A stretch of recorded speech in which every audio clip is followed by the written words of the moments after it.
Assalamualaikum warahmatullahi wabarakatuh. Perkenalkan, nama saya Farel Ahmad Muhaling. Di sini saya akan menjelaskan tentang penyakit akibat kerja, yaitu hearing loss. Kita langsung masuk saja kepada pengertian dari hearing loss.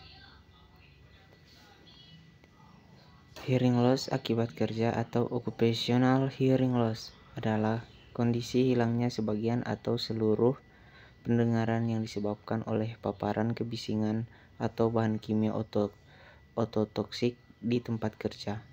Kondisi ini dapat menyebabkan tuli permanen dan seringkali terjadi secara bertahap seiring waktu. Hearing loss adalah kondisi di mana seseorang mengalami penurunan atau kehilangan kemampuan untuk mendengar, baik secara parsial ataupun total. Dalam konteks penyakit akibat kerja, hearing loss biasanya disebabkan oleh paparan kebisingan yang berlebihan di lingkungan kerja. Kita lanjut kepada jenis-jenis hearing loss. Yang pertama yaitu noise induced hearing loss atau NIHL. Ini adalah jenis kehilangan pendengaran yang disebabkan oleh paparan suara keras dalam jangka waktu yang lama. NIHL sangat relevan dalam konteks kesehatan kerja karena banyak pekerja terpapar suara bising yang berlebihan di tempat kerja. Yang kedua, temporary threshold shift atau TTS. Jenis ini adalah jenis penurunan pendengaran sementara yang terjadi setelah seseorang terpapar suara keras. TTS biasanya bersifat sementara dan pendengaran dapat kembali normal setelah beberapa waktu. Namun, paparan berulang terhadap suara keras yang menyebabkan TTS dapat berujung pada kerusakan permanen. Yang ketiga, permanent threshold shift atau PTS. Jenis ini adalah kehilangan pendengaran permanen yang disebabkan oleh paparan berulang terhadap suara keras.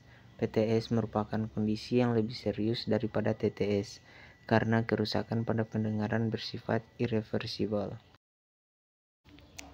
Selanjutnya, kita akan mengenali penyebab hearing loss. Hearing loss dapat disebabkan oleh beberapa faktor. Yang pertama, kerusakan telinga dalam atau disebabkan oleh sel rambut atau saraf koklea akibat penuaan, suara keras, atau zat kimia. Yang kedua, penyumbatan atau infeksi, kotoran, infeksi atau gendang telinga pecah. Yang ketiga, faktor usia atau genetik. Yang keempat, paparan suara keras. Yang kelima, kondisi medis. Yang terakhir adalah obat-obatan ototoksik. Selanjutnya, hearing loss akibat kerja. Yang pertama, tuli permanen. Hearing loss akibat kerja dapat menyebabkan tuli permanen.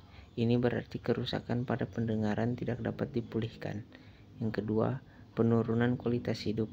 Hearing loss dapat mempengaruhi kualitas hidup secara signifikan. Kesulitan dalam mendengar dapat mengganggu komunikasi, interaksi sosial, dan aktivitas sehari-hari. Yang ketiga, penurunan produktivitas. Gangguan pendengaran dapat menurunkan produktivitas kerja.